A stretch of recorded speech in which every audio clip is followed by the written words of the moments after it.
Hola y bienvenidos a Ingeniería para Gente con Prisa. El día de hoy les hablaré sobre la ley de inducción de Faraday, así que trae tu gorra para pensar porque comenzamos.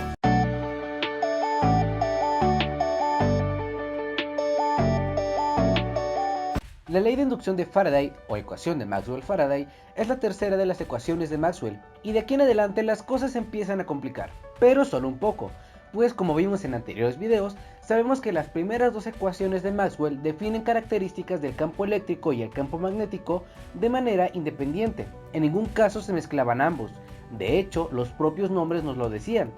Si solo existiesen estos dos principios físicos, el campo eléctrico y el campo magnético serían conceptos completamente independientes. Sin embargo, sabemos que no lo son. Entender esta ley no es tan complicado si lo entendemos tal y como lo planteó Faraday al principio. ¿Por qué digo esto? Pues porque Faraday enunció un principio con peras y manzanas. Bueno, no así, pero sí en términos de cables, circuitos y pilas. Y fue Maxwell quien lo expresó como una ley matemática que servía para casos diferentes y que tiene consecuencias que Faraday imaginó pero nunca pudo demostrar. Por todo esto, la ecuación de hoy lleva el nombre de Faraday, ya que es la expresión matemática que él describió al inicio.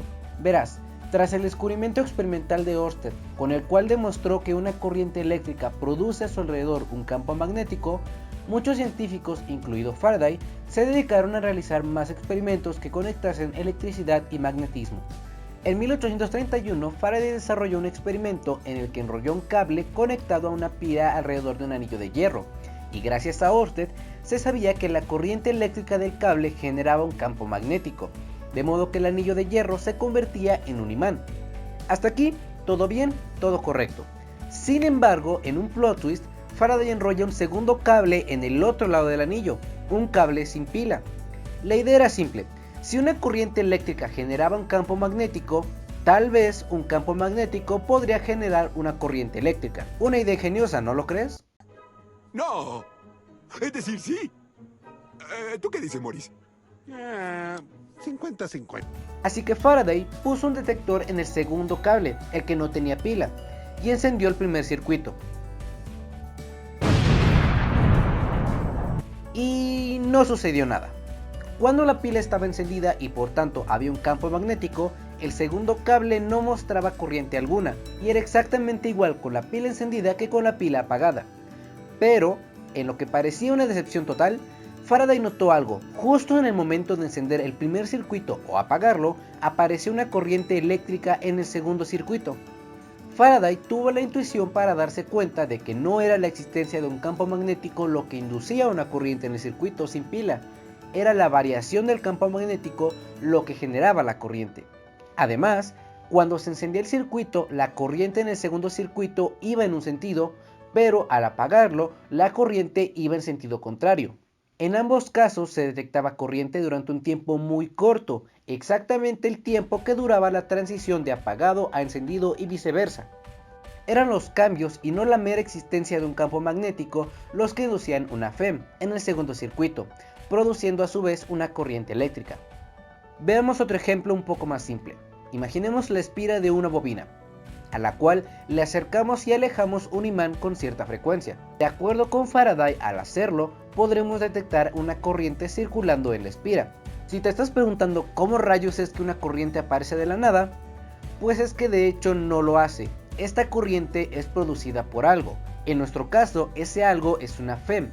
Pero al no estar interactuando físicamente con la fuente que lo produce, la llamamos FEM inducida. Otra observación interesante y de la que no hemos hablado es el sentido de la corriente. Al medirla, en el circuito podemos ver cómo al acercar el imán la corriente fluye en un sentido y al alejarlo circula en otro. ¿Y adivina qué? Así es, también hay una ley sobre eso. ¿Es extremadamente fácil? Sí, sí lo es. ¿Es realmente importante saberla? Pues sí, porque junto con la ley de Faraday nos dan los principios a muchos otros conceptos básicos sobre electricidad e ingeniería. Te hablo de la ley de Lenz. Pero no me detendré mucho en esta ley, pues es muy simple. Esta nos dice que la FEM inducida, el campo eléctrico y la corriente inducida que circulan en un embobinado lo hacen de tal manera que se oponen a la variación del flujo magnético que lo produce. ¿Lo ves? Nada del otro mundo.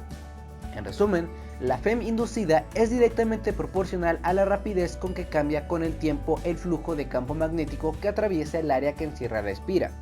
Pero espera, estamos olvidando algo muy importante, y es que las bobinas tienen más de una espira. ¿Cuántas espiras? Bueno, eso depende de la bobina, por lo que la ecuación anterior debe quedar algo así, donde n es el número de espiras de la bobina, y el signo negativo es cortesía de la ley de Lenz. Y ya, eso es todo. Resultó incluso más simple de lo que pensabas, ¿cierto? Espero haberte ayudado a entender un poco mejor este tema. Eso es todo de mi parte, hasta la próxima.